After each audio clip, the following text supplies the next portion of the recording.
being given responsibility to do the live stream by myself. Mr. Maka is not here this evening. Doing a live stream with, here's one of our guests already, Phil Monk from We The Undersigned, Guy Coxall from Seed Our Future, and Colin Craig will be joining us in a bit from Factcard as well. As I've said, this is a new thing to me here, so please bear with me, guys. You should hopefully be viewing us on Facebook now, on YouTube, and on Twitch as well. And I'm trying to figure out which screen is the main screen I need to interact with. I think it's this one. Hello, Phil. How are you doing, brother? How you doing? Nice to hear you, Simpa. Thanks for having us on the show. Anytime, anytime. Obviously, very much a kind of a new way we're doing this. This isn't the long-winded format of podcast that you've already kindly previously been a guest for. This is more of a free flow, just let's kind of just get together with people, and I think it's more important to allow a live show to allow audience participation and Q&A. Yeah, I think it's important actually, because I don't know about you, but I get fed up of hearing my voice. I want more people to come onto the table and start telling their stories and getting up and yeah, give my voice a rest. Yeah, I often feel that to get more audience participation, very important. I'll make an excuse for myself now for you know, pulling odd faces, and I might like start swearing and things because of pain, so forgive me if I do. Guy says the ID isn't working that we used earlier. I'll resend him another one momentarily. Okay.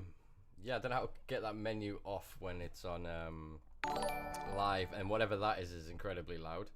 2 seconds, let me get on to, need to unhide that. What is my that? Viewer audio, count. okay. Yeah, your audio is good. It's just every time we get a viewer or something, there's a jingle in my ears that is incredibly loud. Good evening, Ben, Lee, how you doing? Evening, Maka. Thank you for tuning in and enjoying and watching me completely fail at this. Right, I found the invite thing. Here we go. Copy event link. Here we go. Learning as you go along. He's saying, does he need a password as well?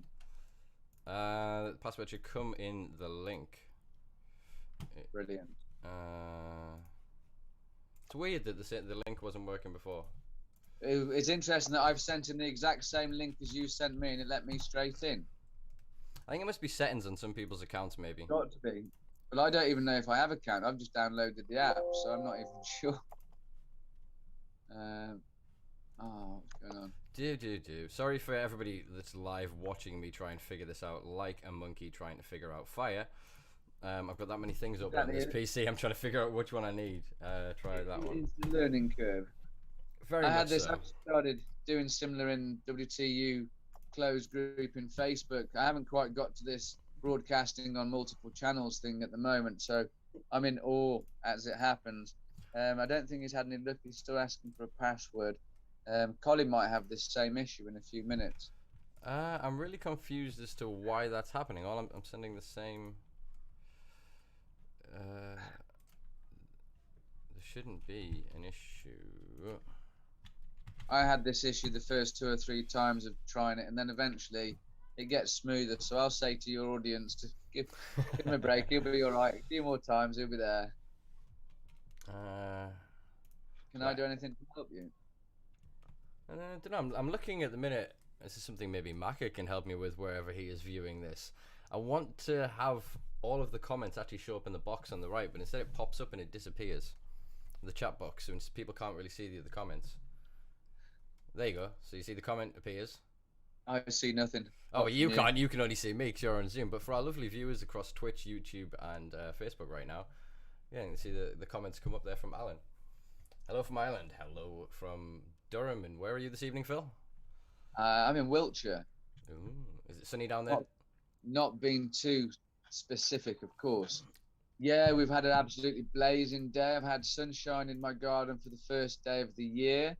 So I actually get to sit in my garden with the sun on my face from today onwards until about September. So yeah, beautiful day today. And it means a lot to me actually, because the pressure affects me so much. It's a direct correlation to my pain and mobility as to what the weather is doing. Unfortunately, anyone that suffers from barometric pressure will know about that.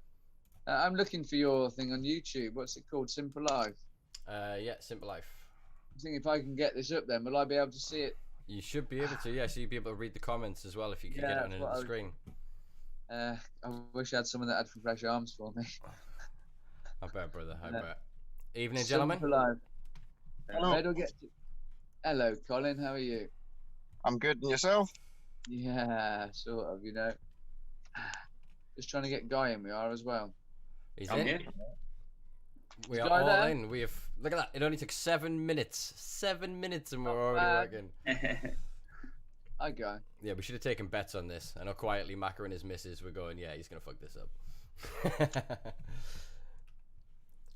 Big up Lisa watching on YouTube. Macca says we're doing all right. Oh, there you are. Benson, we need to direct invite. Oh, it's cool. It shows the logo as well where people's comments are coming from.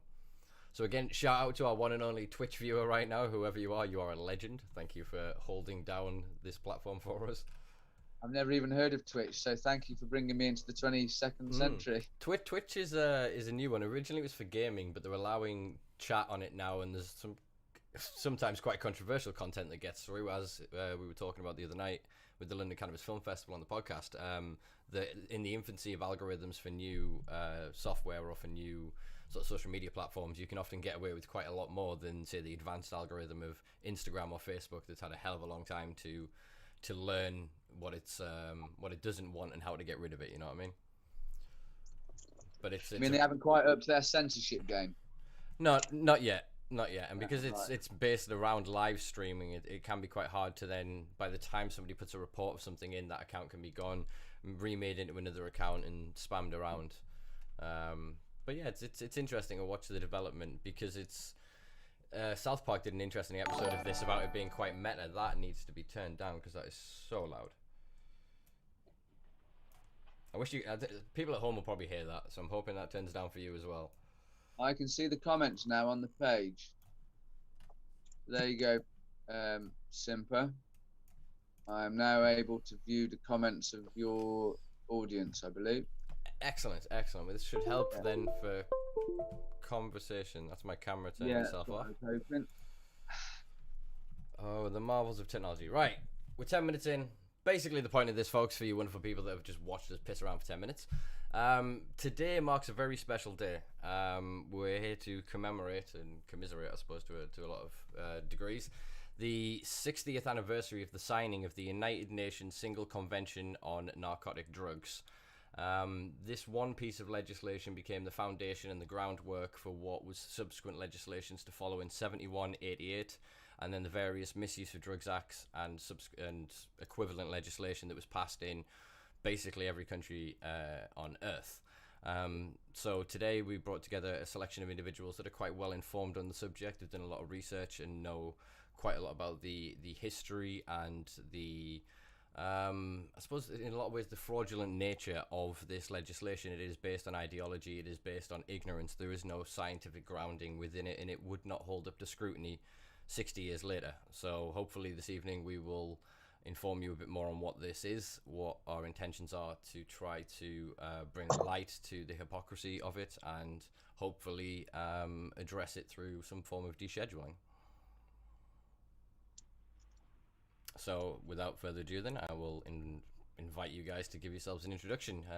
Pick yourselves around whichever way you want to go. Who wants to go first? Have Guy go first, I believe. Go on then, Guy, you've been nominated to go first. Me? Oh, right, Yeah. sorry. I think so, yeah. Hello, everyone. I'm Guy. I'm the founder of Seed Our Future, which is a relatively new campaign compared to all the others. Got a good team behind us who have been helping with all the research, good membership who always post things, and, you know, direct us to different pieces of research. And yeah, we're now working a little bit with Phil with WTU, and Colin for the Factcard, and yeah, hopefully we can all unite and put things together and make a difference. Excellent. Phil, do you want to go next? Yeah, sure. Yeah, I'm Phil Monk, founder of We The Undersigned have a human sovereign right to cannabis, thankfully renamed shortly to WTU, or We The Undersigned. In essence, we have gathered together to try to raise a human rights legal challenge against cannabis prohibition laws, specifically aimed at the individual level sort of thing, not so much the corporate level, but the individual level. And we are trying to raise the funds to issue a declaration of incompatibility between the Human Rights Act and Misuse of Drugs Act, with a view to moving to a judicial review of the current legislation and all the evidence that supports it. Yeah, we've been doing quite a bit with lots of other groups at the moment with 𝘮𝘰𝘮𝘪𝘮𝘢 Future, and now trying to support Colin with the Factcard, which in essence is about, well, trying to challenge the injustice, I suppose. So I'll pass over to Colin there. Hi, I am Colin Craig, and I've used cannabis to my own medical benefit against medical advice. I was diagnosed in 2002 with Crohn's, and since 2005, cannabis has been the source of my health, as I believe. I've been prosecuted a fair amount for it, and I came to stand to represent myself. Finding myself on my own, I've tried to look to ways to sort of unite people in the defence against the injustice, and seeing 𝘮𝘪𝘮𝘍𝘢 Future and We The Undersigned with both equally valid campaigns, and try to unite the two in a common good of against prohibition, giving everybody access to an evidence bundle compiled by them both that should stand scrutiny to present people with an adequate legal defence against the injustice of prohibition. Excellent, excellent. Well, yeah, I suppose it's wonderful to see how it weaves between the three of you, this, of what it is. You can see the evolution, and you can see that sort of many hands make light work, in that once people start to find something that they can grip on, you know, we can really get a hold of this thing and get it moving. And I think it's great to watch the evolution of 𝘮𝘪𝘮𝘍𝘢 Future sort of come together, and to watch the diverse team and board sort of come together. That is so loud. Maka, if you are still watching, how do I turn off the little zombie in the corner when it blings? Because that noise is deafening. But yeah, it's great to watch it evolve from the protests of last summer, and to watch, like I said, the team develop, and to now see what was, I suppose, once quite, ironically in some ways, people would say a pipe dream, become quite a reality. We're starting to see various other organisations, individuals and collectives move under the same sort of auspice. They're identifying that the law is fraudulent here. They're going, okay, prosecution needs to provide evidence. If they can't, we can provide evidence to the contrary. And then all it is it's kind of a race to who gets first precedent, isn't it?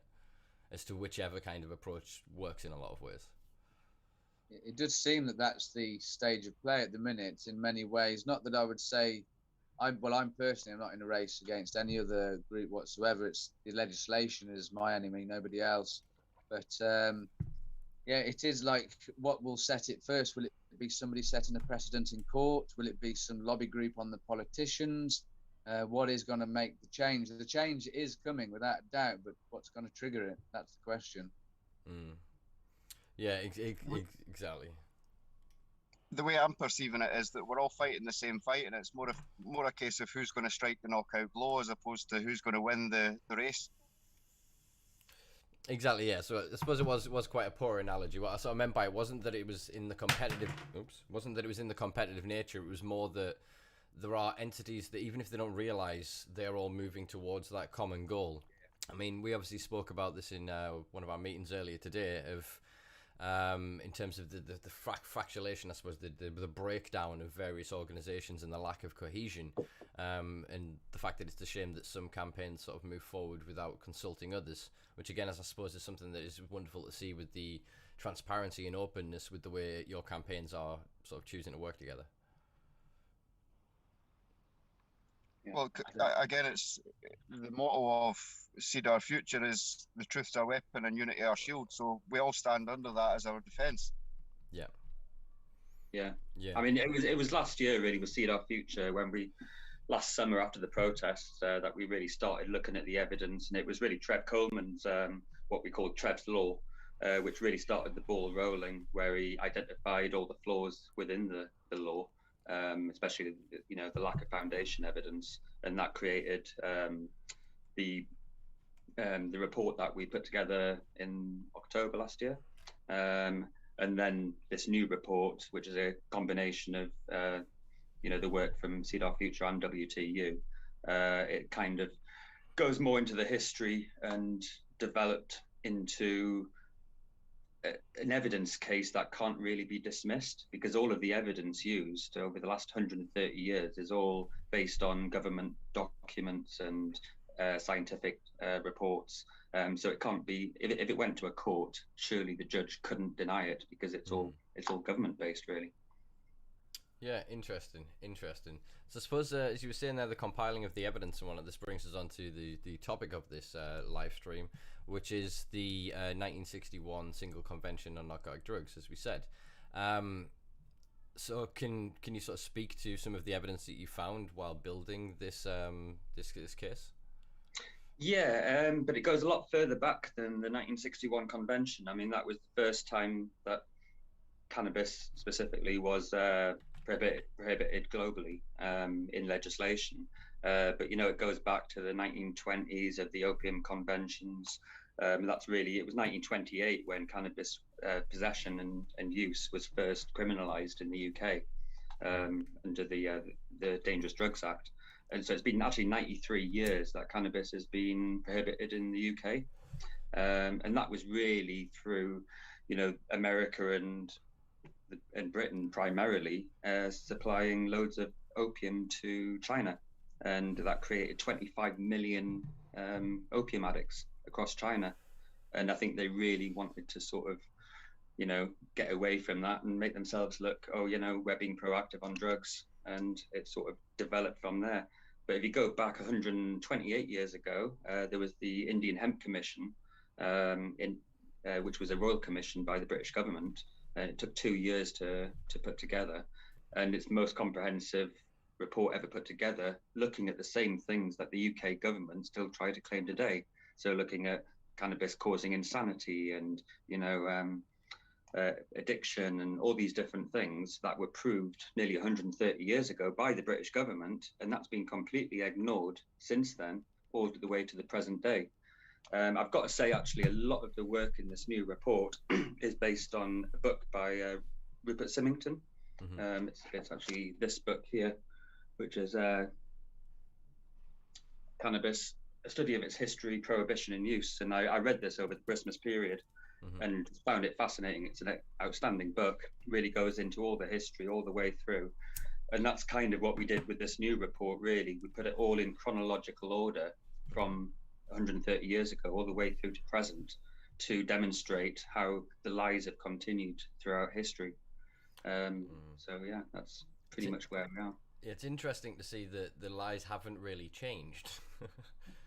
They've just adapted them to the culture and to the times and kind of gone, we'll cobble the same moralizing argument on. Yeah, it's interesting. Yeah. It's one of the reports that Guy's been through as well. I can't actually remember the title of it off the top of my head right now. You've already, it flashed up on your screen a few minutes ago. I've got it. Yeah, it's IHO's actor. I flashed it up because I was actually trying to bring your screen up, but for some reason it's brought up the wrong screen. So I mean, when you're able, reading through that document, anybody that reads that, they will see how basically it was. I wouldn't like to, you sound like a tin hat conspiracy theorist when you say things like that, but it was the WHO at the time. They were just hell bent. Who are the WHO? The WHO, as in the World Health Organization, WHO. They were hell bent on the time at removing cannabis, basically from all industrial facets of everything, on the basis that it was a harmful drug to health, and also in that it caused criminality and violence in people. So if you read through that paper, they've got various submissions from some countries that have unfounded evidence about cannabis causing insanity or violence or various issues. But they also have submissions from I think it was Brazil. They talked about how they used cannabis before they started dancing for their dance-offs. Well, you know a dance-off, the concept of a dance-off. It comes from this Brazilian dance. Oh, I can't remember the word right now. Forgive me. And they would have a smoke and then have this intense dance-off, and they'd have to sing rhymes at each other, like 4-line poems type thing. And they've got to bounce them off each other. And they would use the cannabis to increase the creativity. And then another part of the country had like shopsmen. They would just be smoking reefers with their customers and just chatting. And you had another, which country I can't remember, have to be, there's that many in there. It used to be for their art again. So you had all these other cultural uses of cannabis that were positive, but they're all completely ignored and forgotten and trampled on. And all that we keep hearing is it'll make you violent, it'll cause psychosis, and leads to criminality. Which again is all unfounded, like you say. It doesn't. If you get the microscope out, which is what Guy's done, myself, Rupert Symington, and many others, it doesn't stand up under the microscope, and it's disheartening that such an organisation, it turns out, might not have been acting with complete honour and integrity. Yeah, I think there's no might be. It's looking at that document. It is. Yeah, unequivocal, you know, that there was no evidence. It was all based on lies, on racism, ideology, political motivations, corporate motivations to help the Western medicine. You know, it's clear to see, and because it's clear to see, that means we've got a tool to use against the government. They can't keep coming up with the same rhetoric of, you know, cannabis is illegal because we've got clear scientific evidence of harm against individuals and society, because that's what they were trying to claim back then in the 1950s. And it's still disproven. And also, again, which is why I love this latest report, Guy, the way it highlights cannabis can be potentially harmful, granted, but criminalization is definitely harmful. And this latest report brings that to the table quite well, I thought. Yeah, well, it's I brought up the point in a recording we did with the London Cannabis Film Festival last night in a podcast that we're releasing next week. For anyone that doesn't know, obviously the Simpa Life podcast, check it out on simpalife.com or Spotify or any of your major podcast platforms. But yeah, we were talking about it. Sorry, I have to get the plugs in, man. I have to get the plugs in. Oh, now I've lost my point. What was your point? Sorry, go on. What did you say before I shamelessly plugged the podcast? Stone of memory, mate. Shh. I was talking about how they've acted completely without honour and integrity, and there was no might about it. Then we talked about the harms of criminalisation against the individual and society. So the prosecution itself is causing more harm than the plant, in essence. Yeah, that's what we were talking. Yeah, sorry. So that's the point that I brought up last night. Was that in the forefront of the medical movement at the minute is psychiatry, and basically what they've done is they've flipped 50 years worth of data and gone cannabis causes X, Y, Z, and then gone, what if X, Y, Z is being treated by patient Z to treat by cannabis? You know what I mean? And all of a sudden they're like, holy shit, this data all correlates together. These are not random events or whatever. This is tens of thousands of people consuming this when they've got condition X, Y, and having result Z. Do you know what I mean? They can correlate that and categorize it and work on that. So as that works, that undoes a lot of the myth and the damage that was perpetuated through reefer madness and modern skunk psychosis. You know what I mean? There will be people that will have a negative outcome and interaction with cannabis, and anyone at any time can have a negative interaction with it, really. But it's down to a lot of things. It's setting as well as the makeup of your neurology, I suppose. At that time, we can all be susceptible to moments where consuming cannabis or any substance or being engaged in something highly emotional could lead to a temporary psychosis-like event. But that's not to say that you're broken and something's damaged and irreparably harmed. You know what I mean? We've all had one too many drinking on a night and done something that is like completely out of ourselves. We don't call that psychosis. We just say you were drunk. Yes. Interesting you should bring up such a thing as the alcohol there. Today they were talking about, I know this might be going off tangent, but it all comes under substance control, which, forgive me, it's against our human rights because of our freedom to consciousness, like I was saying to you the other day, Stimper. We have this freedom of our mind and our consciousness. No one should be able to tell us what we can do with our consciousness, so long as we're not harming anybody else in the process. That is what's set in human right law as it happens. It's so long as, you know, and in the needs of society to reduce, I haven't got it all in front of me. So hard to think with pain, forgive me. In essence, they've moved GHB, is it? Is that a date rape drug, as they call it? Yeah. And that also has, it can be. So it also has recreational applications. I'm not familiar with, but I understand it can have recreational applications, but can be misused to intoxicate a person enough to take your wicked way with them. Now, I know for a fact a lot of people in society have got other people drunk to have their wicked way with them, but we don't see them putting alcohol into a Class B control paradigm, and therefore all its consumers criminalized. And that's what I just see is, like, they're telling you you're only allowed to celebrate, mourn, or relax from the exigencies of daily life. In other words, just kick back and chill from all the demands of it all. You're only allowed to do that with alcohol. Whereas there are all these other substances that have all their own merits and applications, and just taking them, like if I were to take GHB, for example, it doesn't mean I'm going to go and rape somebody as a result. So to categorize a blanket ban on everyone on the same principle is ridiculous. And that's what cannabis has done. You see, they've said it causes psychosis. Well, look at Harvard University clearing the smoke. They say 1 in 4,000 people may experience a transient psychotic episode induced from cannabis, which, if you translate the language of that, it means you need to destroy the lives of 3,999 people with prosecution to protect one person from a transient, short-lived, temporary cannabis-induced psychotic episode. And that is when it comes down to, is the law justified and is it proportionate? Because it should be both. And that's kind of where I think we need to come in and start hitting with, really. Yeah, it's interesting that you mentioned that, because alcohol and tobacco are not scheduled in any of the international conventions. They are not considered drugs as we understand it. Obviously, drugs with a small d being what the dictionary says that a drug is, something that has a psychoactive effect.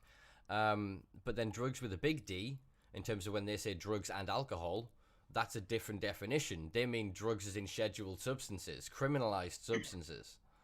There was a piece of research that unfortunately I can't find again. It was about 100 years old, and it showed where the branch of the dichotomy created. So it used to be drugs and stupefyers, intoxicants and stupefyers, and then they moved alcohol and tobacco out at the period, probably when Guy was talking about maybe 128 years ago, I think he mentioned, when they made a clear division. People were saying, well, hold on a minute, what about alcohol and tobacco? And because at the time, alcohol and tobacco was widely used by the upper elite, but all the other drugs weren't, they were quite happy to see all the others prohibited, so long as alcohol and tobacco could continue, because that was their drug of choice.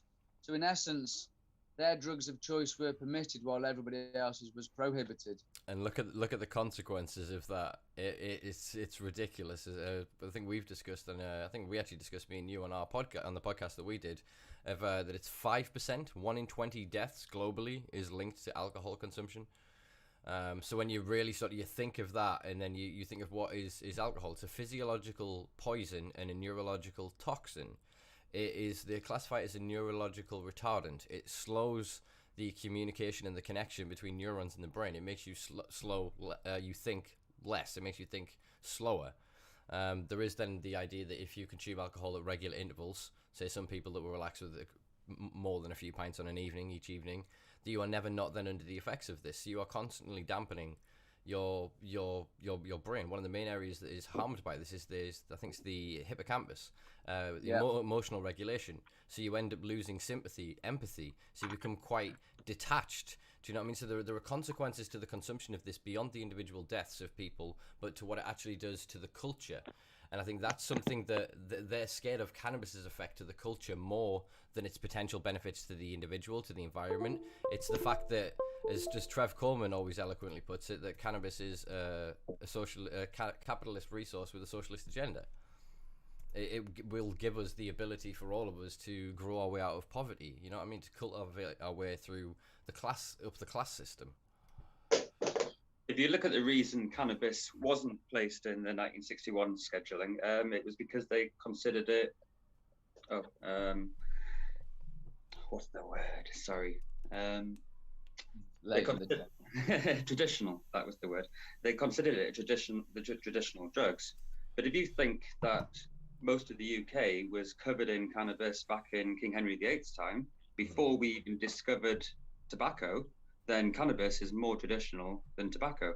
Absolutely. And I'm sure we've been using cannabis for, since the beginning of man, really. And we would have been using fruit that's been rotting on the ground and taken that to get the alcohol. So to use that as an excuse is ridiculous, especially when alcohol and tobacco cause 90% of all drug-related deaths in the UK. Well, that's just the thing. They don't classify them as drug deaths.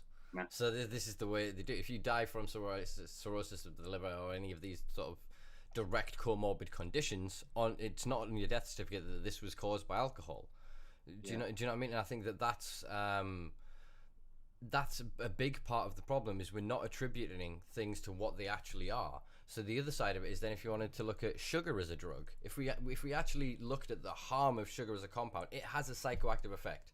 People that don't eat sugar end up accidentally drinking a hot coffee or something that's got sugar in. That instantaneous delivery system knocks them for shit. They end up just jabbering like they're on cocaine. Same with people with caffeine that don't then consume it. Yeah, I've had it myself where I get tachycardic. Your heart rate accelerates to a scary point from too much consumption of caffeine. Doesn't mean I then abandon it. I recognize, oh shit, yeah, I've probably taken too much today, or I should have eaten alongside of it. Do you know what I mean? With the education, I can then make smarter choices about my drug consumption. But because we don't even consider them drugs, we don't provide that education. So people just are out there operating under the effects of things that they're not considering drugs, that are having a psychotropic and psychoactive effect on them. That seems to be the biggest issue I find, that not only do they not correctly inform people objectively and factually, i.e., they are drugs, alcohol, tobacco, sugar, etc. It's like a biased education system that teaches just literally what they want people to think. What was my other point going to be there? Shit, we're not doing a very good example here on how to remember things, are we? I don't know about you guys, but it's been a long fucking day for me. I've been at work since the crack of dawn. Long time all round. Freedom of consciousness again, right? I'm going to hick on that again, because if you've said it a few times about the psychoactiveness, like alcohol psychoactive, it changes your state of consciousness. It seems to be that they have legislation that is literally dictating our permissible states of consciousness through imposition of criminal sanctions if you don't adhere to what they're saying. You're allowed your typical state of consciousness, or it's going to be through the drugs that we've already mentioned: alcohol, tobacco, nicotine, caffeine. And it's kind of, why is it only those states of consciousness are permitted, and why are the other ones being prohibited? And is it because one state of mind is actually detrimental to the individual and maybe even society, like you've mentioned about alcohol, and the other one, like magic mushrooms, for example, cannabis, even MDMA, might make people think in such a way that brings out empathy and thought and critical analysis? I think that's what they don't want, They maybe don't want a nation of people who are thinking for themselves. They'd rather just having deadened brains from alcohol. Get up, go to work, come home, dead your brain. Exactly that. I mean, the main word that came across my brain when you were saying that, Phil, there was productivity. Was if you think about alcohol, it works so well to destroy and pacify pain. It numbs the liver. That's one of the main things that alcohol does, and liver processes pain effectively, or helps process pain. So by numbing this and getting this numbing agent through your body, you're not feeling any sensation really. You're numbing the reality of, oh God, I've got to get up tomorrow and do another 9-hour shift at a job I hate, enriching a millionaire. Tobacco, it helps for concentration. Like it genuinely has something to it. If you look, there's a lot of writers have really problematic relationships with nicotine, because they use it for that burst of focus. Same with caffeine. So caffeine to get you up, tobacco to keep you going through the day, and alcohol to put you to bed at night. You know what I mean? If you then consume these, and here you allowed your little bit of sweet treat every few days, you know what I mean? And these little drug highs keep us through, because that's what motivates most people.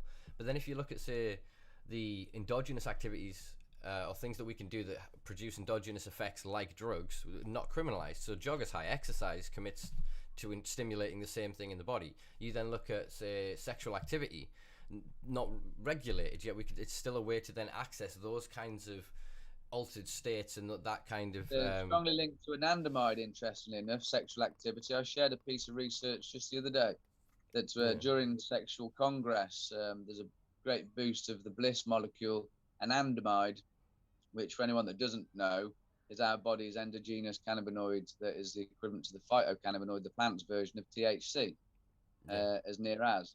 So, yes, no wonder sex is so much fun. It creates so much anandamide. Chocolate too. Chocolate too, yeah. What's the drug in chocolate? Theobromide. Well, it creates anandamide, yeah. Theobromide. Thank you to Winston Matthews, veteran campaigner. Theobromide, I believe, is the drug in chocolate. Is that scheduled anywhere? Is that considered a drug in... It used to be, actually. If you go back in time, like you do what Guy's done with cannabis, you follow back for chocolate in time, and it used to be specifically for the elites in the South Americas. And only the royals and those above would have ever known the taste of chocolate, and no one else would get to smell it if they were lucky. Whereas now it's on every shop, shelf, and corner you can turn. It's interesting how it's gone from drug of the social elite to everywhere. Yeah, it's interesting because if you look at tea as well in China, when tea was sort of first regulated, it was a medicine. And if you go and you look at the legislation of it, so it was then regulated as a medicine, and then it was deemed so sort of profitable and so useful that it was allowed to proliferate further. And the way that they did that was to kind of go, well, it's not a medicine, you can just use it, or you can use it as a medicine.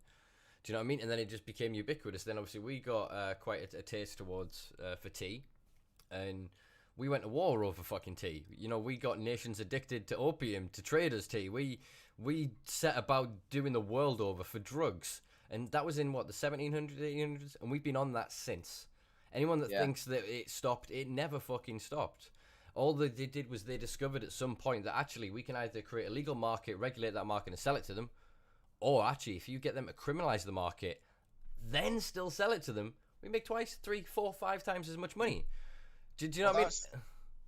The document that we read, or that was passed around today by Guy, with regards to the conception of the convention that we're talking of, indigenous medicines were disregarded as proof of medical use, and it was labelled as something without medical use, was a point I wanted to bring up.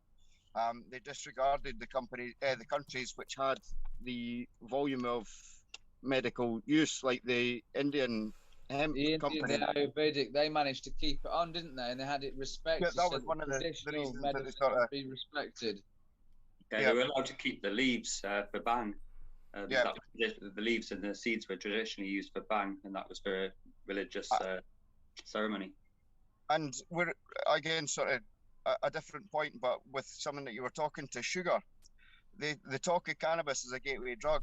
To me, I had the correlation through a conversation with my mum, where she says that when you were a child, so my generation, we were introduced to sugar through antibiotics as children, that yellow funk, amoxicillin stuff. Yeah. If you think that you were ill with an illness and you were given an antibiotic which would have commenced you feeling better with sugar, then it set in your brain a neurological pathway along the reward system that feeling good and drugs, they're linked like to sugar. Sugar's linked to British sugar is one that has control over cannabis in the United Kingdom in its production, and this is an age-old drug model, and they now have their control over the drug market yet again. It's an interesting. How many other farmers do we have growing sugar in Britain?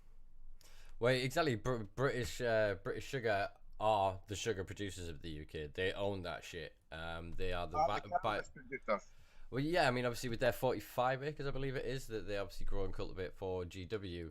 So it's an interesting correlation.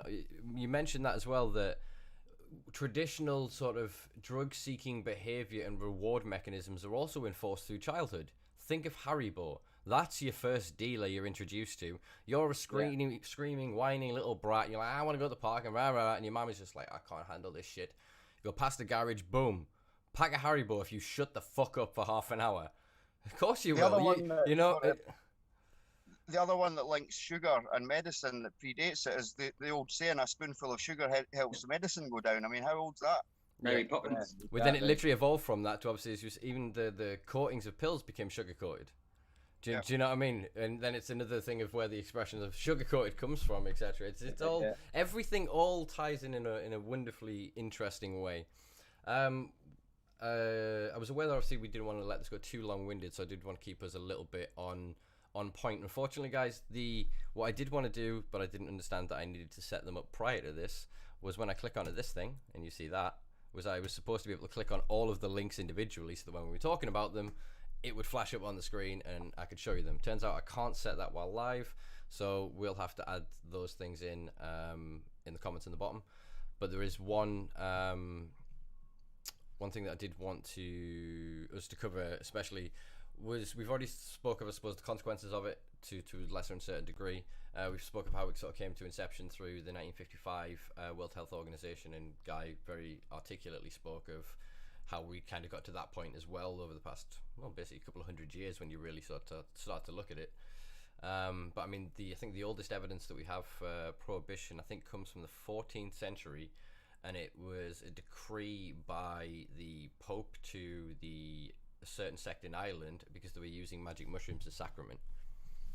Or they were using some form of sacrament. And they were basically saying that we can be the only gatekeepers to God. So it's interesting that, again, the further you look back in our history, the more these things are prohibited for various reasons, but it's all down to the same sort of thing, and it's we want control. If we can't control it, you can't have it.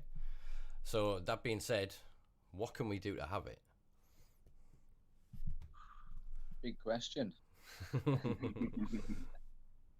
Well, my view wasn't it, to try and make a human rights legal challenge, to try and challenge the very fabric of the legislation itself. That unfortunately requires money. In this country, the UK, knowledge, health and justice are only available to the wealthy. So if you haven't got money, you can't really access those three things at any really deep and high meaningful level. So that's where the WTU's at, actually, is just trying to fundraise to raise funds. And we've got very close actually to issuing proceedings, but now it seems both barrister and solicitor are thinking, crikey, this, if you lose, it's going to potentially bankrupt you. Well, I'm like, I'm bankrupt anyway. You can't be any more bankrupt than me anyway. So that's not really a fear factor for me personally. But the courts won't let a case proceed unless they know both parties can cover the legal fees in case of a loss. So it means that not only would we have to raise sufficient legal fees for our own fund, we would also need to raise extra in the event of losing, so we could cover their fees, or at least prove to have the security that we could pay for it in the event of that loss. Mm-hmm. So that obviously is where we kind of, to me, we're on the edge of being able to make a challenge. But when it comes to taking the government on, unless you've got the wonga, it's going to be quite difficult. The other option then is a criminal defence case, as you said earlier, whereby the individual accepts nothing, challenges everything, puts the burden of proof entirely upon the Crown Prosecution Service, stands fast no matter what threats are thrown at them, and see where it all lands, because we haven't done it yet, so we can't quite predict where it would go. But ultimately, to try and get all of the information of WTU and CEDAR Future beneath the noses of juries, and let them see if they think the law is just and proportionate. Mm-hmm. Yeah, it's a bit of a shitter, I suppose, in the sense that because of the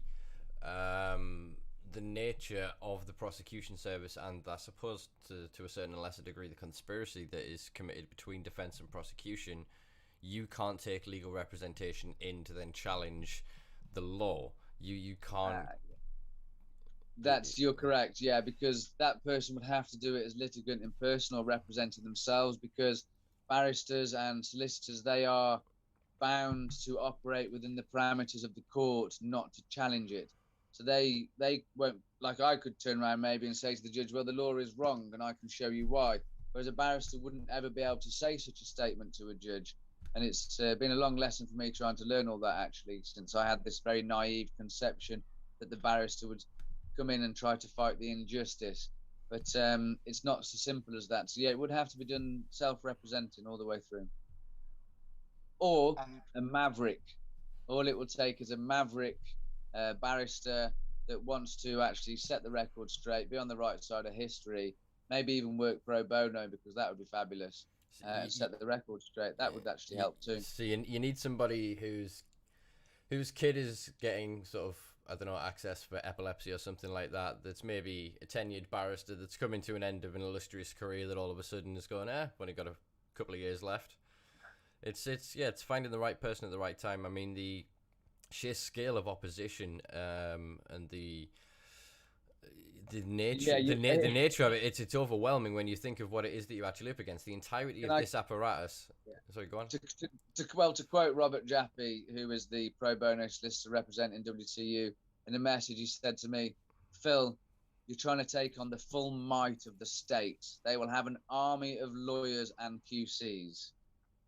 That's one of his statements. So, it's David and Goliath, exactly like you said previously. Well, yeah, I mean, I've spoke obviously privately in our meetings and whatnot that using the analogy, I think it's Leonidas from 300, of trying to make Xerxes bleed.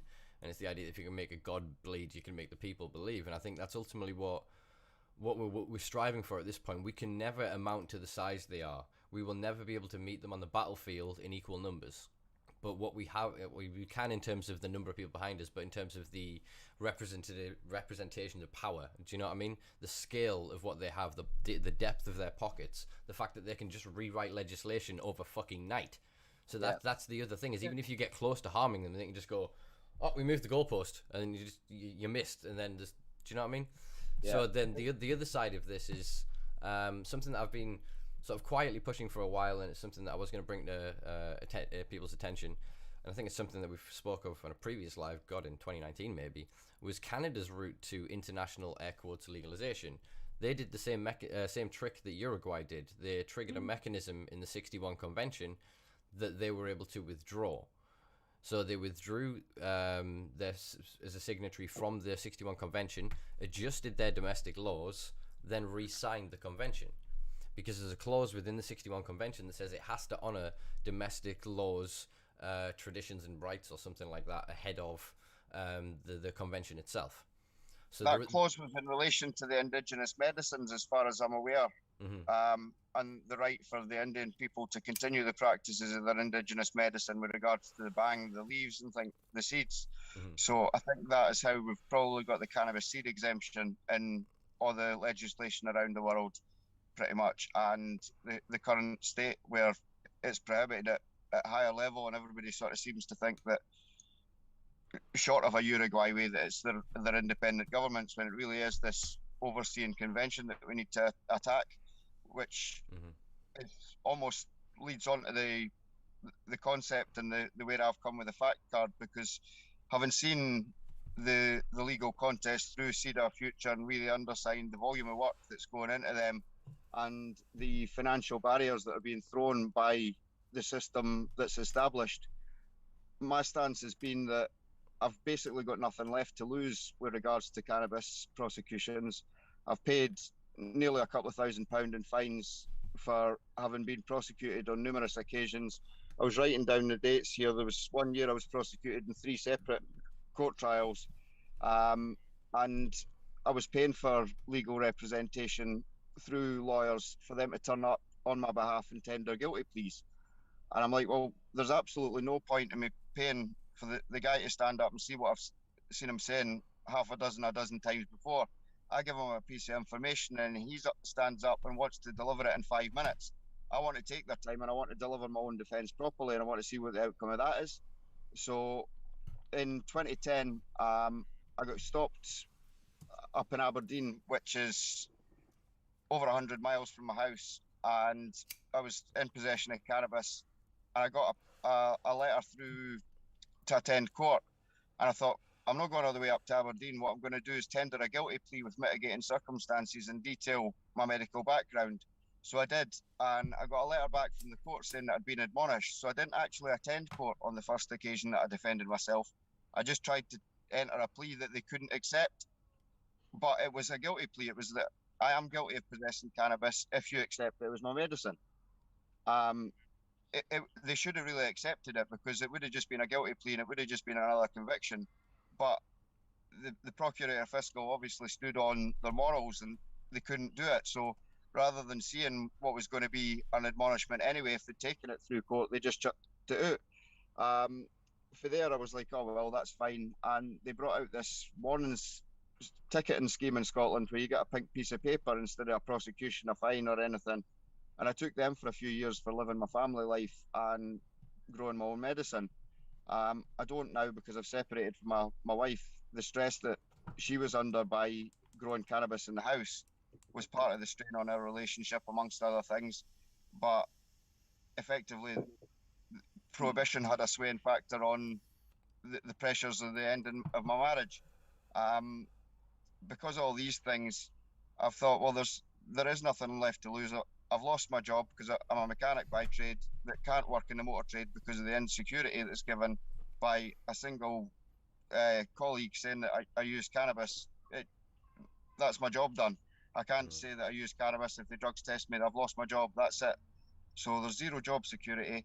I've got, I don't live on my own. I've had to move back to my parents for the sake of, again, financial insecurity that the employment situation gives me because I use cannabis. I do pizza deliveries, and again, that still is not a secure job, because if I'm given a driving citation for having driven with cannabis consumption the day before, that can lose me my license. So there was nothing left for me to lose. My kids are my kids. God forbid anything like that, but I really don't believe that there's grounds for any social services to intervene on a cannabis case when I've documented it for 15 years through my doctor. And I've lived a life where I've never been unemployed. I've always tried to work and things like that. So having seen that standing and representing myself in court has done me more good than paying lawyers and going through the system, I looked for a lawyer to take on my case. And I asked the question that Phil was saying, like, can you represent me that the law is wrong? And they says, no, we've sworn an oath to the bar, which is the laws that they practice under. So they can't say the law is wrong, and it's my only defence is that the law is wrong. So standing on my own, preaching that I've got medical background and history, I've never actually had to pay a fine or court costs since I stood on my innocence, is the truth. And in seeing everybody else fractured and stressed, and a lot of people tendering guilty pleas like I done for years under the stress of the system, then I seen that putting forward the volume of truth as a body of evidence that everybody has equal access to, and everyone standing together on that, puts everybody beside me, as opposed to like waiting for somebody to lead the way. If we all stand on a collective body of evidence that is fully justified and it makes sense. So what will Factcard sort of look like? What will it? That was loud. Thank you, Michael Thomas, for liking the stream. I need to get rid of that sound. That is deafening. So what will the sort of physical sort of card look like? What would it sort of entail?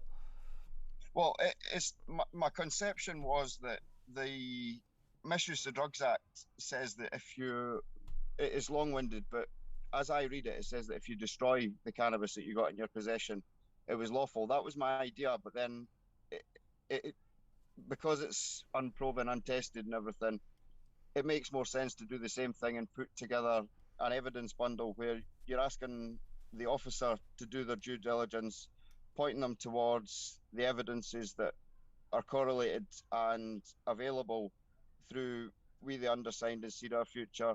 It's got the 3 logos on it and a statement of your non-criminal intent, basically, that prior to having been caught with the cannabis that the police intervention indicates, you had printed or like taken possession of a card that proved your innocence, your intent not to harm anyone. Mm-hmm. I've not got the words exactly in front of me, but we've got evidences backing it up. We're just at the final stages of what we do and don't include in it. So, that sounds interesting. Is it sort of open source? Is it going to be sort of free to the end sort of consumer, or how's it going to be sort of structured? That's the idea. Being inspired by the fact that these other cards that are out there for cannabis access, they seem to be having an effect, but there's almost an exclusivity in who can access what ones, and financial exclusivity is one of them. And as the poorest person is the one that suffers the most, the only way that we can stand on justice, as I see it, is that if everybody has the same access to it, so it will be open source free. We'll be looking to hand it out at cannabis events and things like that, just to try and get it to as many people as we possibly can. Because the more that stand with it, the stronger the defence. True. And I suppose the more people that are then standing litigate and have that opportunity, all we ever need really is one precedent. Ultimately, we just need one case study to then be for each then person after that to be able to go into court, plead not guilty, present that as evidence, and go, you have to take this into consideration. You have to look at this. And then as that snowball builds, it becomes to a point where the Crown Prosecution Service, they say they need two things for prosecution. One, is it in public interest? Two, is it viable? If you make it unviable, it becomes not in the public interest. So exactly that. The more people that are as informed as possible and are then confident and feeling competent and are made competent to be able to stand in court themselves, then yeah, I think it empowers the individual rather than enriches any sort of organisation. So I think it's quite a good endeavour. Idea. Yeah. Literally, the idea is to empower the individual, empower the poorest individual as well. I try not to sound like a classist. A good friend pointed out to me I'm becoming a bit classist because I bang on about being poor and those with money. But as Colin was mentioning, it is planned to be open, free source, so that literally all they need is to access, at the very least, a printer or a library card or something like that where they can print something off. That would be in its most basic form. However, we do kind of have visions inspired by the monetary successes of some of these other cards that are floating around. You know, we would still like to raise genuine litigation for our human rights. These cards could potentially be a way for those that are in a position to donate for the higher standard card, for example. Then it could develop a monetary aspect, all to generate funds for litigation, in essence, rather than private businesses or anything like that. I think, yeah, something like that then with sort of open books on it, I think would really inspire a lot of confidence and a lot of excitement from people that would want to then know that they're paying into something like that. It reminds me of Medican card released by Outlaw. So theirs is pretty good sort of system that they're trying to develop. They're trying to keep it cheap, and they're trying to obviously then evolve that so that it can be open source to everyone, and it becomes everybody can have that access, but then you pay and you have that kind of token, that totem, that thing that you can go, because I bought this, I'm helping somebody else in a worse situation. And I think then being able to have that as a motivation within people's reasoning for supporting it, rather than it just being an alleviation of their own personal fear, I think could be quite something profound to the individual if, as you say, if sort of done correctly. And it seems that you're taking your time with it, and you're I don't mean that in a derogatory way. I mean that you are being very deliberate with it, because as we've talked about before, you and I get into God knows what kind of philosophical debates about language and nuance of definitions and etc. But we have to be very fastidious with this and get this. You have to get this very correct from the get-go, or else if then somebody gets to that point in court and they then go, the wording of this means, and they can just tear it apart. So yeah, I think it's a good approach. I think it's very much a good approach. It's a heck of a responsibility as well, actually. It's a real feeling of, because if someone does go off in that situation, obviously they're taking that burden on themselves, like we all are, but it still feels like a heck of a responsibility, even trying to empower people to defend themselves. Rupert, who you mentioned earlier, has just put in a comment. Sorry, by the way, guys, for not being able to read out the comments, but there's been four of us in here. There isn't really quiet time. Simpa, I can see your comments on your YouTube page if I can help in that regard. No, I just meant in terms of finding time to kind of pause us and go, here's some. I'm still getting used to this whole live presentering thing, but enough people have kicked around, so it seems they're enjoying this. Anyway, Rupert said. Rupert said intent in commas is a serious consideration when the police are considering charges, and I would maintain that intent to relieve symptoms experienced as a result of a debilitating disease is as valid, if not more valid, than any criminal code. It's interesting though, because I believe that was the defense of necessity, which there was a case in the UK at which that was thrown out by a judge. So it was then there was a precedent set on that that is That'd so be the loud. Quayle case. Yeah, do you know more of the details? Could you speak on it? Yeah, I'm not going to try and quote the year in case I get the year slightly wrong. There's so many years going around my head.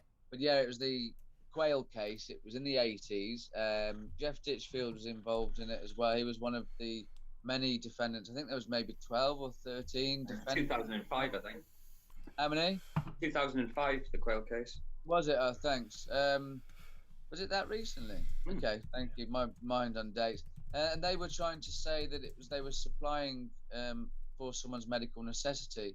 And I think the judge at the time determined that because cannabis didn't have any recognised therapeutic value and it was not available as a medicine, therefore they could not call on the defence of medical necessity. They didn't look at human rights and whether there was an incompatibility between those two acts, but it was basically on the premise that cannabis wasn't available as a medicine, it wasn't recognised as such. So since 2018, cannabis is now recognised in many forms as a medicine, and it is available. That means the Quayle precedent really is fully open to be reconsidered and challenged in essence, because cannabis is now available as a medicine and it is recognised as a medicine in law, but it's not available to a lot of poor people because they can't afford the private access because the NHS currently isn't providing. So the defence of medical necessity could arguably be pushed again. But at the minute they say there is no defence for medical necessity in law. The thing is, when we talk about medical necessity, we all have an endocannabinoid system, and that regulates all of our systems and keeps us healthy, happy, gives us good well-being, prevents disease. Yep. So surely it's necessary for anybody who might be having some ill health because maybe it's an endocannabinoid deficiency syndrome sort of thing. Surely everybody should be entitled to supplement their diets with endocannabinoids, and not just CBD, but THC as well. Yeah, well, I totally agree. Under the ruling, so it came down from it was the Lord Justice Mance, Justice Newman, and Justice Fulford rejected the two appeals, and it was based on necessity to alleviate chronic pain, and that they should escape the normal criminal conviction. The three judges ruled that the defence of necessity should only apply to cases where someone committed what would otherwise be an unlawful act to avoid imminent danger of physical injury. Yeah. So again, it's the interpretation of, I guess, what they're saying there. They're saying that the relief of pain isn't to stop an injury. Totally right. Do you know what I mean? Totally right. I have a friend with cancer that's terminal. They would be able to use it because they're terminal. They're escaping death, whereas I'm just escaping a terrible quality of life. Therefore, I couldn't use it. Well, again, the defence doesn't make any sense because I'm denied it for Crohn's disease. When you're saying that the grounds of preventing physical harm, the alternative is a possible colonoscopy, so removing my intestines. So how my access to cannabis is still denied even through medical avenues unless I pay for it, then the law just doesn't stand to logic, reason, or safety. Mm-hmm. Yes. Yeah. I think when it comes to being arrested by the police, and this comes back to Trev's law as well, the police are the low-hanging fruit because they have to work within their attestation, which is their oath, and if they're in breach of human rights, which what we're talking about is, and this was confirmed back in 2009 when the UN Office of Drugs and Crime stated that arresting anybody, criminalising somebody for personal use, possession, or even cultivation is a breach of human rights. and that They was told the every US country, said didn't that. they? So if a police officer, and that's kind of part of the thing with this Factcard, you know, it actually goes into that. You ask the police officer, are you working within your attestation? They have to be doing that, otherwise you can just walk away. And if they breach human rights and you provide them with the evidence, because there will be a link on the card to this new 𝘮𝘪𝘧𝘦 report, which has all the evidence in there, they have to do their due diligence. Otherwise, they're in breach of PACE code, which means they can end up in a civil court and be sued by the person being arrested for unlawful arrest.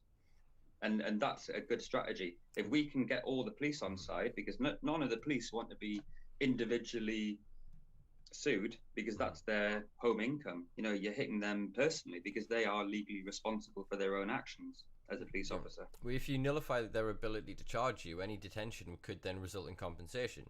So this is then the mechanism by which we harm them. If they then look at a cannabis user, a consumer, they see somebody smoking a joint basically, and they kind of look at them and go, that could personally, I could personally suffer from this. So the force could then be sued for false detainment or detainment without grounds, and then I could then be sued in a civil court. If you then have that as the mentality into the cops, it's going to change attitudes massively.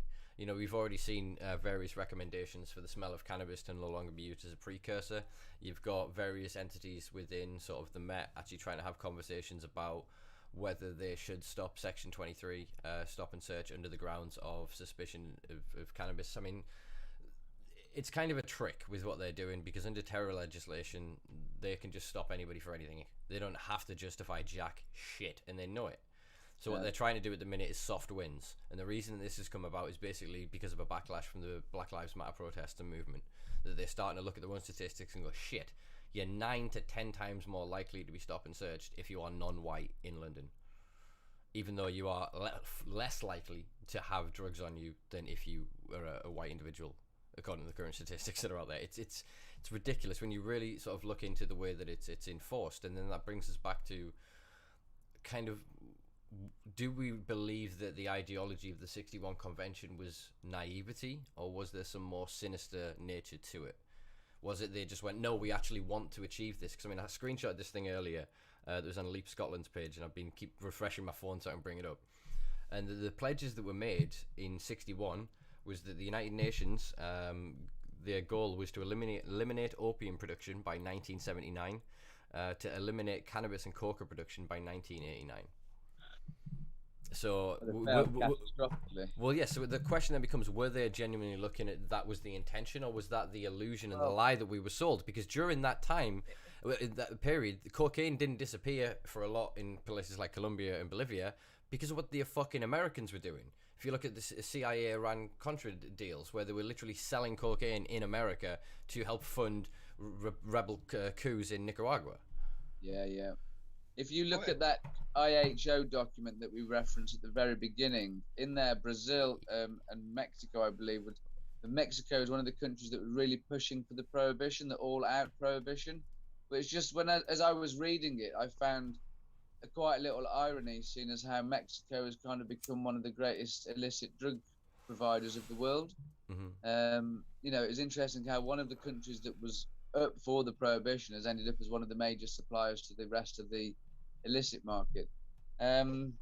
It's all control, like you said. I think it's quite sinister. I think it was to protect invested interests and ideological purposes at the time, and I think that's why it's still used and manipulated the same way at the moment, which is why the recent review by the WHO and the UN didn't result in the ending of cannabis prohibition, but a little bit of tweaking to allow them to carry on making these highly profitable patented cannabis-based medical products rather than resolving the legislation problem, which again, it suits the pharmaceutical agenda, which is why it was prohibited in the first place.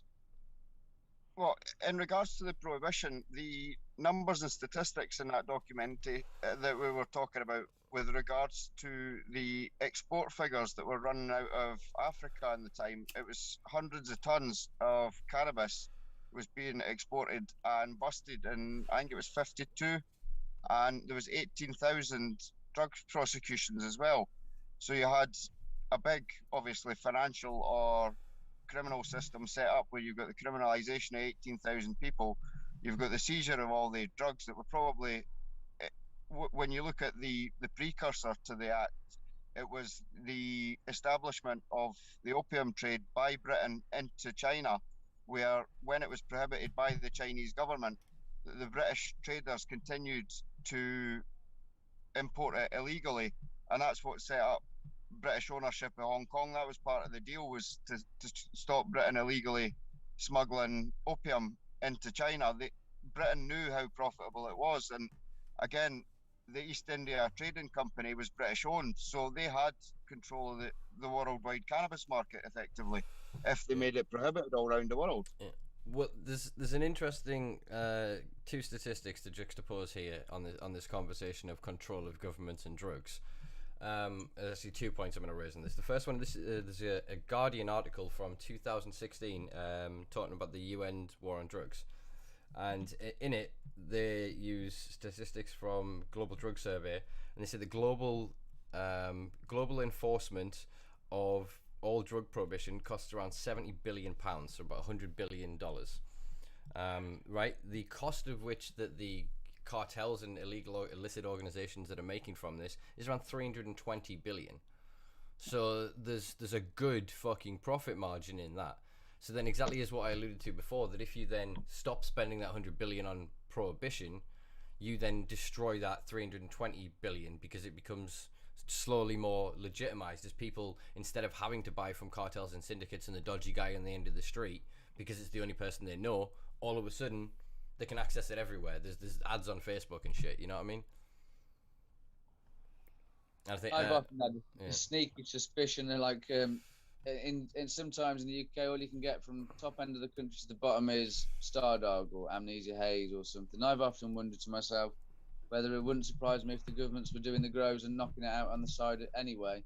But apart from that, like, slightly unfounded theory, the Proceeds of Crime Act itself is highly lucrative, and every cannabis burst, like, they tried to put £1,000 value per plant and then try and charge the individual times the number of plants they've got on that basis and various things. And to me, it just seemed another way to control, punish, and profit from pretty much, again, the lower class people that haven't got very much. If we were wealthy, we could just purchase the license, purchase the land, and be allowed to do it and sell it for profit. But it seems we live in a capitalist world, I suppose, so it comes down to that, maybe. That was what I was going to say, actually. The crucial thing is, the UN Single Convention doesn't mandate criminalisation. It's not mandated anywhere. It's entirely a policy choice of each nation government. So each government decides whether or not to criminalise. The only thing that is mandated, really, is that they have like a licensing regime so that things have some sort of control. And the other thing as well is it's the non-medical use of drugs that is the major issue here, really. And again, that ties back to psychoactivity. For some reason, alcohol's fine, but anything else isn't. Well, it's this medicinalization, the pharmaceuticalization, which is a term, obviously, if you was bouncing around hoping to get coined into a true term before too long. But you're seeing this. I mean, just look at the Conservative Drug Policy Reform Group. What are they backing? They're backing, air quotes, medical cannabis. I don't know why I was going to say for those listening, but you're not. You're all live. You're all watching us for once. This is weird. I forgot you were all there. Hi, people. Yeah, so they're now moving into psilocybin. They're backing things like with ketamine trials, LSD, DMT. Do you know what I mean? They're going to gentrify, whitewash the shit out of this and go, if you come to our lovely little clinics and you have this awesome experience and it's going to change your life. And they're taking it away from the culture that already exists, from the people that already do it. Go to any goddamn music festival and tell me that these drugs don't proliferate. Tell me that there isn't already a culture around them. Watch the people that they spend a weekend doing mushrooms. Tell me they don't have unique characteristics, a defining culture, a unique lexicon. They are entirely unique to the substance that they ascribe to. And the same is true of any of the cultures. You know what I mean? And then there are people that are polydrug users and they'll sort of flow through, and there are people that obviously don't then consume drugs. And we should just have this mechanism of everybody should be allowed to be their weird, wonderful self. That's my ultimate goal in this, is that I just want to see people be themselves. I don't care kind of what it looks like. The bill may help with that then, if we're lucky. I mean, it's hard to say, but the Scottish MP Thomas Shepherd that lives across the road from our friend Colin Craig here, he has just put a bill which I find slightly troublesome on the wording. It's a private member's bill for the problematic drug use. So it doesn't actually acknowledge, according to the World Health Organization, that I don't necessarily trust like I used to. They reckon 85% of global drug use is non-problematic drug use, with only about 10 to 15% being problematic. This bill by Thomas Shepherd only focuses on problematic drug use. It's calling, this is what worries me a lot actually, it's calling for a national health, public health emergency. Bear in mind, we're in a public health emergency at the minute, and that's why they've got all these powers to make all these overarching rules that they're doing at the minute. So I am wary of anything that gives the government any more power in a public health emergency, no matter what the emergency. The next thing, just to say, he's suggesting, apart from the destigmatization of drug users, to decriminalize the possession of up to a 10-day dose, which again, I think is going to be problematic in law because I combust still. I prefer to smoke. I'm using a vape because I'm in my house, but I prefer a blunt or a bong. I might combust about 7 grams of flour a day, hammering my pain because my tolerance is so adapted to cannabis. I'm never high, I'm never impaired, but another person might only use a gram a week. So how can they make this broad thing of a 10-day dose? It's a carbon copy of fucking Portugal. Portugal's is 10-day, and you argue that in front of the tribunal. You've then got to argue your uses. But this is what's happened. This happened in Canada when I was in Toronto in 2018. I was driving somewhere and I was flicking through the radio stations, and it came under the story of this guy who'd basically got away with, I can't remember, it was an ungodly number, several hundred plants, and he'd argued that because he produces it into FECO and he goes to X amount of FECO, and he calculated it down, shown it at the court, and the court went, all right, and took him at his word.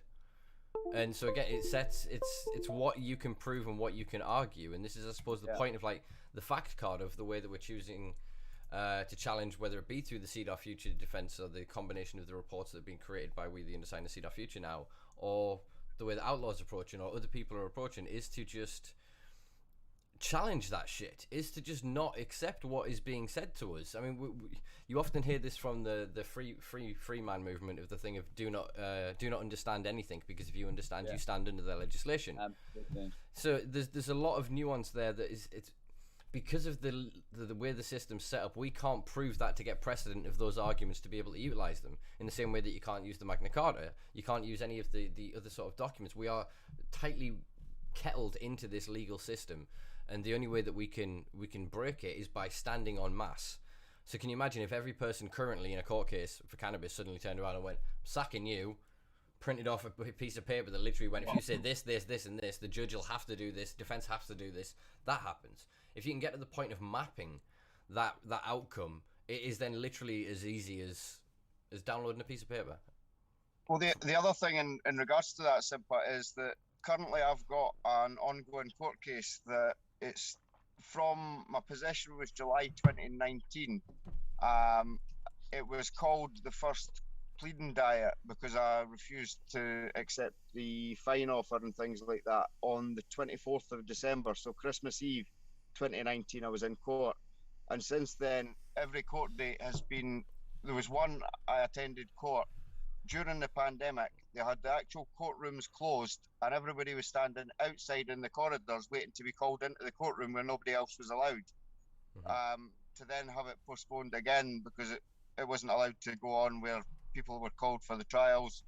So it was scheduled to go ahead on like last week, and the 22nd of April was due to be my trial, but that has been postponed as well, and it's now August and September.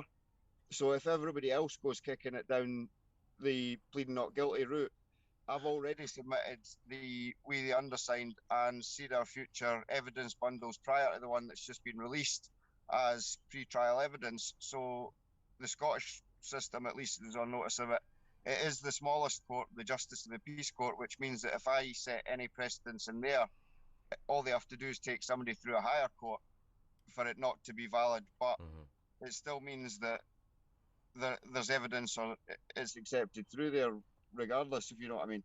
Well, yeah, exactly that. I mean, if you get a case that falls on your side and gets precedent, the evidence there within then goes down as accepted in legal precedent. In legal precedent, yeah. So exactly that, it can then be submitted in other cases. So again, it is just, it's getting that crack in it. It's getting into that crack and opening it up, and then the flood, and it just falls apart. Well, this makes me think of what's happening in Ireland with Phil, a chap, I don't recall his surname, forgive me.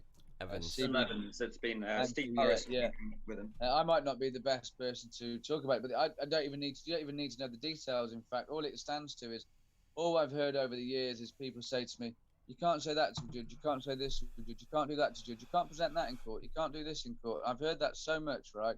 I haven't yet been in court myself to do it myself, but Phil in Ireland at the minute is doing it, and he's just held fast and kept asking some very simple questions, like foundation evidence, proof of misuse, proof of controls, and the judge has not really known what to do, neither does CPS, but it's moving forward. It's like it's showing that if you stand fast and just keep moving forward with the facts and asking for them to present their facts, we'll see how the outcome will be. I'm not going to make any predictions, but this judge is listening, is all I'll say. It's almost like it's going to be... hasn't been thrown out. It hasn't finished yet, and everything that everyone predicted hasn't happened. So no one knows what's going to happen. Yeah, it's almost, you've got to be politely annoying. You know, I mean, just persistent. You've just got to be...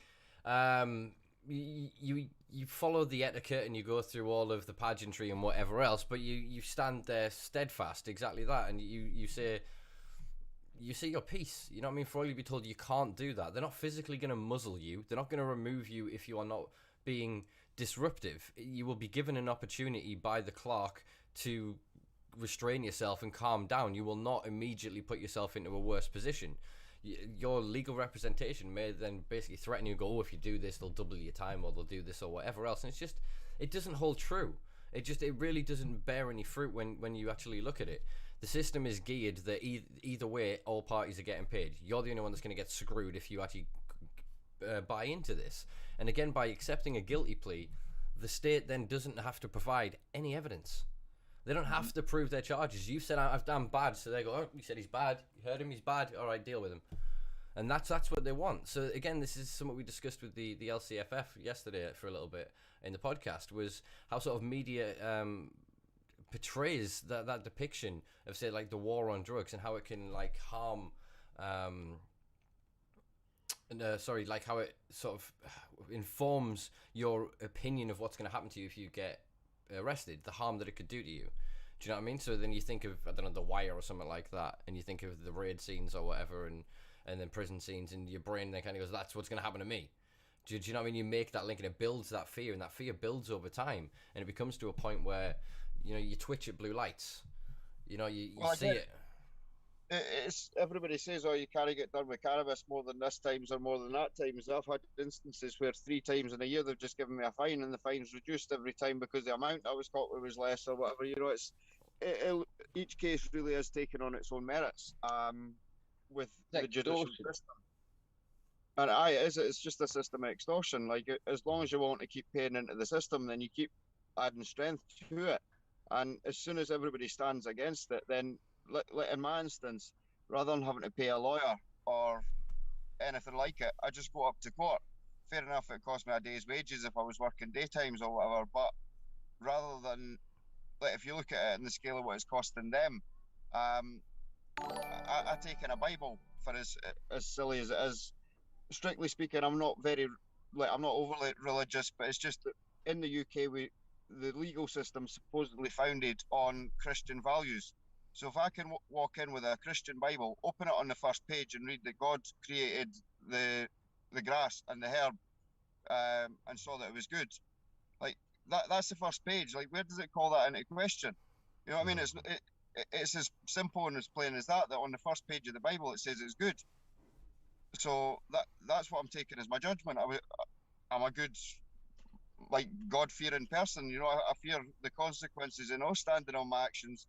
And even the courts, the Crown opposed my motion to begin my defence from the Bible. And I says just what I've said there, that in a system which is guided by Christianity, and I've sworn to tell the truth on this book, how can I not take the truth of this book as the truth in my defence? Mm-hmm. Regardless of whether I hold it as holy. Yeah, absolutely. Well, Yeah, exactly that. It's being, like we said before, you're being politely annoying to them. You know what I mean? You're forcing them to have to ask questions. And again, you can do that by standing in litigate, by standing by yourself in court. For all it is a scary experience, that the more people that do it, the closer we get to, like I say, setting that precedent, which then allows us to challenge the UK law. Once you challenge the UK law, it puts us in a better position to be able to organise with other countries and be able to challenge the convention itself. So that being said, where do we see the 61 convention going? Is it going to last another 60 years? Are they just going to put little bits of legislation and tack on bits in individual countries and build this industry while leaving that international apparatus so they can still criminalise the groups that they dislike? I'm drawn to the 𝘮𝘯𝘓𝘮𝘧𝘦 quote in my mind there, the Nixon advisor on drugs, who said that by associating the blacks with cocaine and the hippies and anti-war left with cannabis, they could demonize them night after night, raid their meetings, break up and arrest their leaders, and break up their communities. And that is still exactly what is happening now. If you look at the juxtaposition of the reality of the community and culture that I suppose we represent and we work from predominantly, they're not represented within modern medical cannabis. They're not represented within this new fangled thing. They either have to go and sing the song and dance the dance and get the card and play the game, or they're a criminal. And I don't blame anyone for doing that dance and for getting over there and doing whatever makes them feel safe, but we shouldn't have to do that. We shouldn't have to do that at all. Shouldn't have to pay to be free. Yeah, I think if you look at the 1961 convention, it's been 60 years and it's collapsing because it didn't have any foundation. You've seen places around the world changing legislation. You've had the World Health Organization back in 2018 basically admitting they made mistakes and asking for the CND to change it. It changed in December last year, where they removed cannabis from Schedule 4, which was the highest schedule in there with cocaine and heroin and so on. So it is collapsing that system, and it's because it doesn't have the foundation, and because countries are deciding to do their own thing and realizing, the medicinal and the financial benefit. Therapeutic. Yeah, but I think what's happening here in the UK is going backwards. And on May the 27th this year, it will be 50-year anniversary of the implementation of the Misuse of Drugs Act, and that's when we need to be hitting. Well, we need to be hitting from now.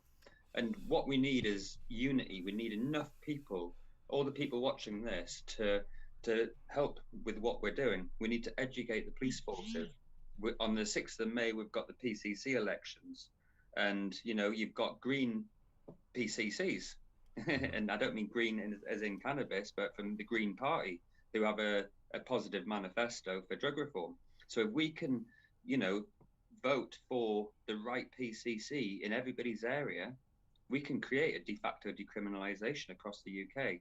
If we start using this Factcard and all the other cards and challenging the establishment, challenging the police on a personal basis, we can get them to back down. And that bypasses the government altogether. If you can get all the police forces to back down and stop arresting people for something that nobody can plead guilt to, because unless you feel guilty about smoking, it's an innocent thing. So that's the point of this report, really, and I think the Factcard to support it. It's education is key, and if we can get enough people behind us and make a foolery of the system, of the establishment, and show that they're lying, then that's the way forward. To me, it's the necessary route we have to take. The only logical, reasonable, and rational course of action is the complete descheduling of the criminality of cannabis. Cannabis is not something dangerous or harmful. It's an extremely useful herb in various industrial, medical, therapeutic forms, and the restriction of access of everybody to cannabis causes the suffering of each individual on the planet.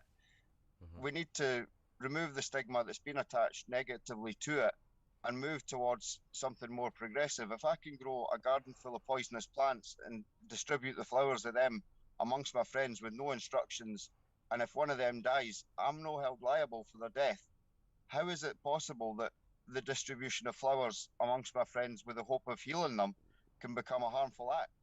And that's the illogical point that we stand on. That's where we are. And the only logical and reasonable course is to remove the criminality and to carry out reparative actions to people like myself that have paid thousands of pounds in fines, that have lost family, jobs and career opportunities to prohibition, and that we're basically given first choice the jobs in an established cannabis industry where our skill sets geared towards taking the industry forward.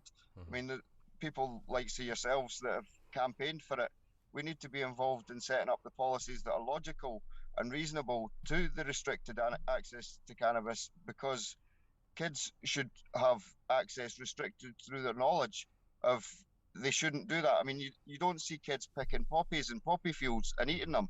You don't see thousands of deaths from children consuming deadly nightshade in the United Kingdom, or bairns dead round play parks that grow deadly nightshade in the hedgerows.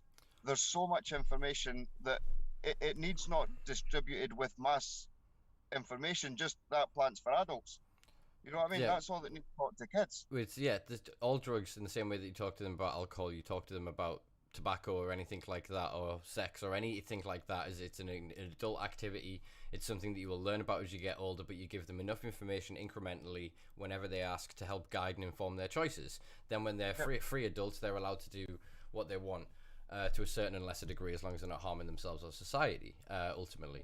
So you bring up, obviously, a valid point that the best protocol moving forward, this is something that we've been having quiet conversations on for quite a while now, is to deschedule cannabis, to not decriminalize or legalize because of the limitations of the current interpretations of these words. So legalization under the current system, when it's then established, is a limited market that uses criminality to restrict access. Then decriminalization is the reduction of criminalizing to a certain level, but doesn't allow for safe access, control, regulation, taxation, and reparations to be paid for the victims of said war. Need both. Yeah, exactly. So then descheduling is the best sort of move we can go for. As we said, there is a mechanism to withdraw from the treaty individually as a country, so we could put that pressure on the politicians, but we've seen where that's going. A lot of them are bought and paid for. They've made their decisions. They're aligning themselves with various private corporations, and they're set to make good money out of this with certain tweaks in legislation. We kind of have an obligation, I think, as well, to show that the police are going to be there at the end of this. When the war on drugs is over, the cops will walk down the street and so will you. The only difference is they won't be able to ruin your life for what's in your pockets. Do you know what I mean? And I think that we have to be aware of that. We are not going to just end the war and some utopia is going to arise. Exactly what Colin said. We need to be part of the conversation, and everybody needs to be part of that conversation, a countrywide cultural census, as it were, of cannabis consumers and people with opinions and ideas, to help correlate that information to create a system that truly works for everybody. Not, I've got this idea, let's create this, and the pieces don't fit, we'll make them fit. We've tried that apparatus time and time again, and it fails. We need something that's built up from the people, and I think exactly as Guy alluded to, it is via the police.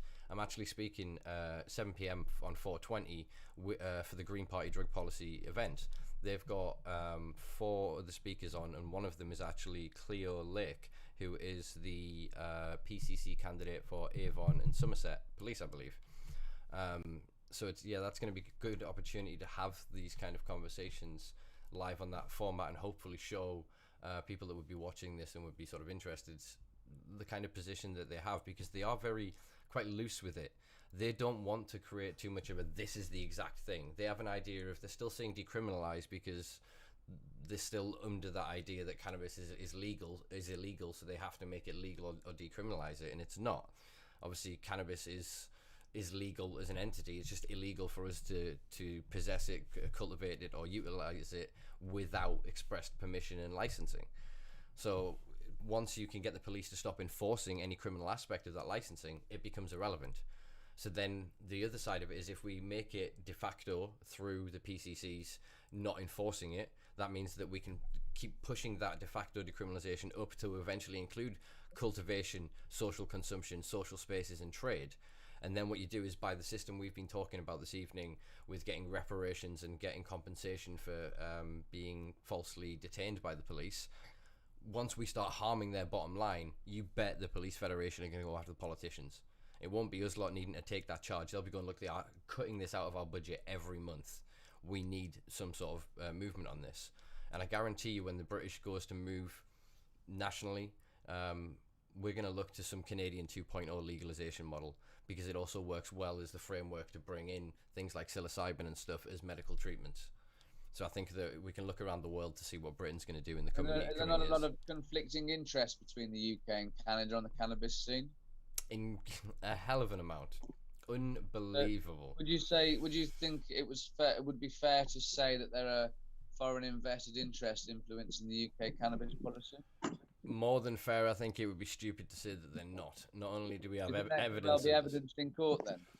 I have a few interesting emails that have been sent over the past. That features on the Factcard, see. So, you know, well, then we have this policy influence where Canada and like, what's his name, Rees-Mogg, he's got investments in Canada's cannabis industry, whereas in this country he votes against it.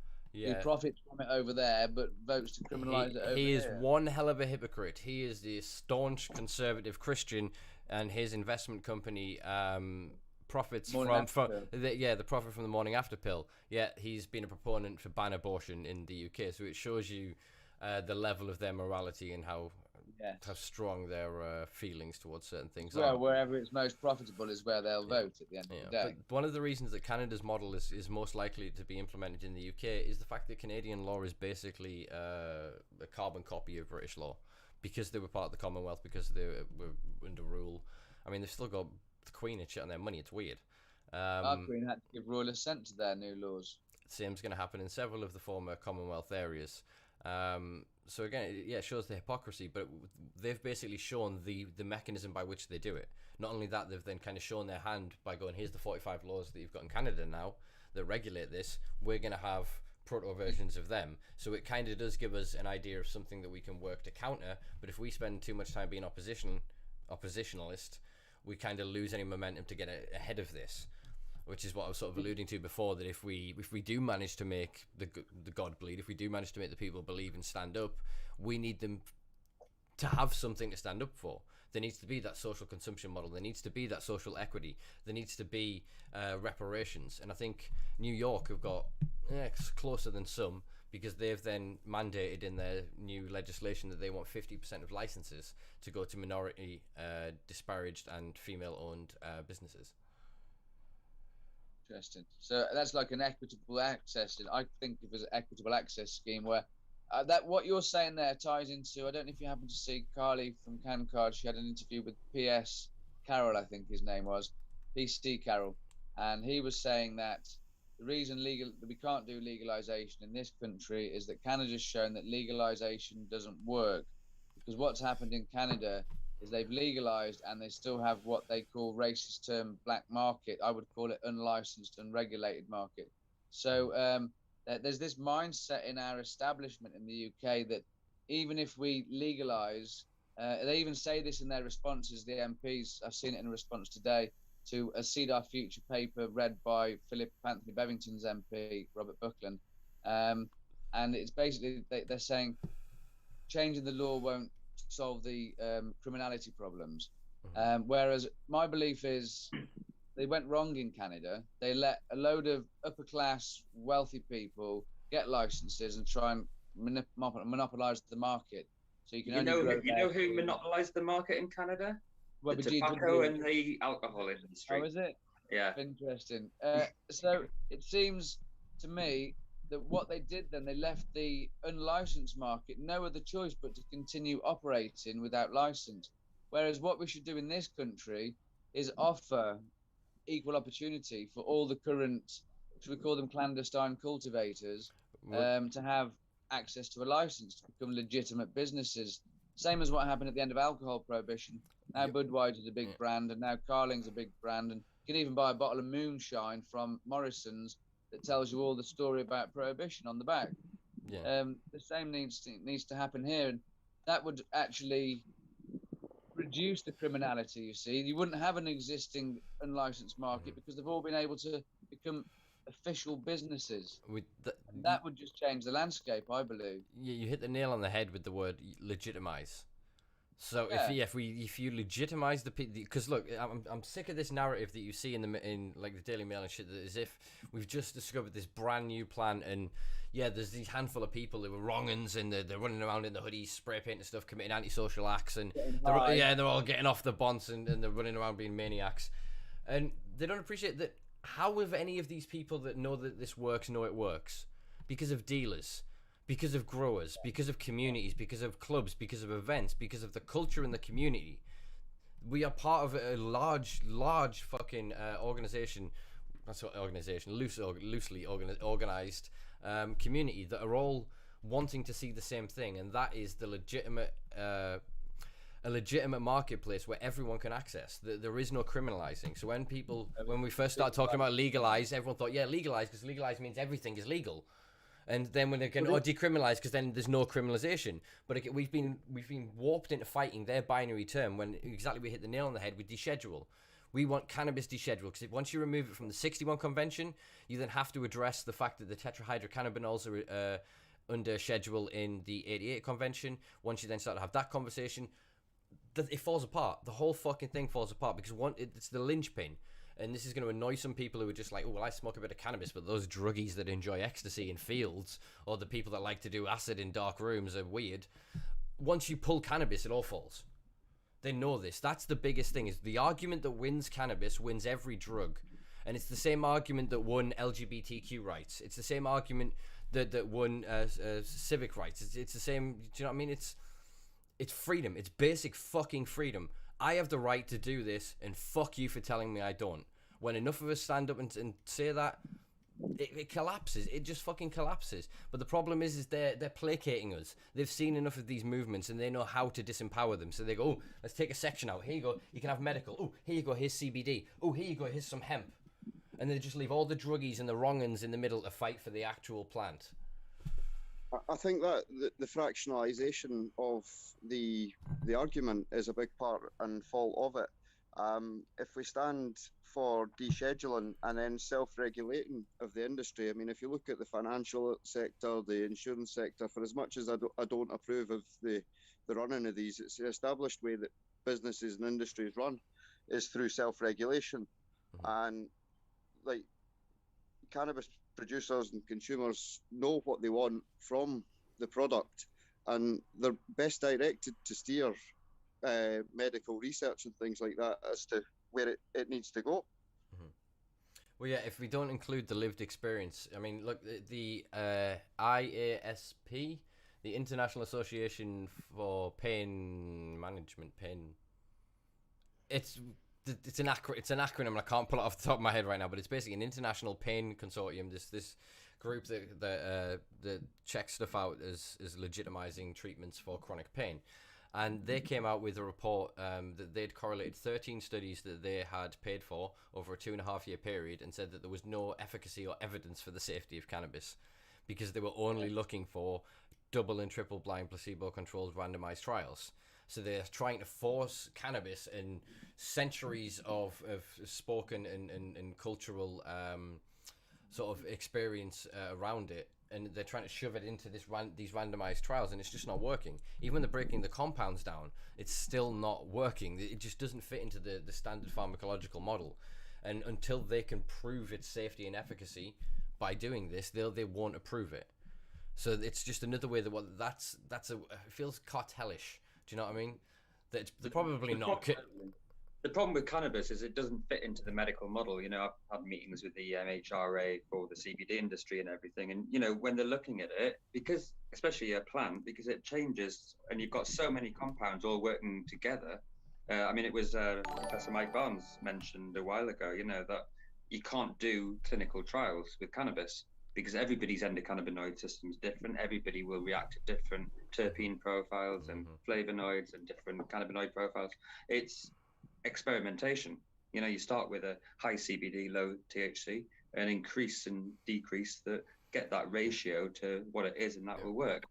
But you also need cultivar variants as well, because you then become very. It's not just a tolerance to cannabinoids. You develop a tolerance to terpenes effect as well.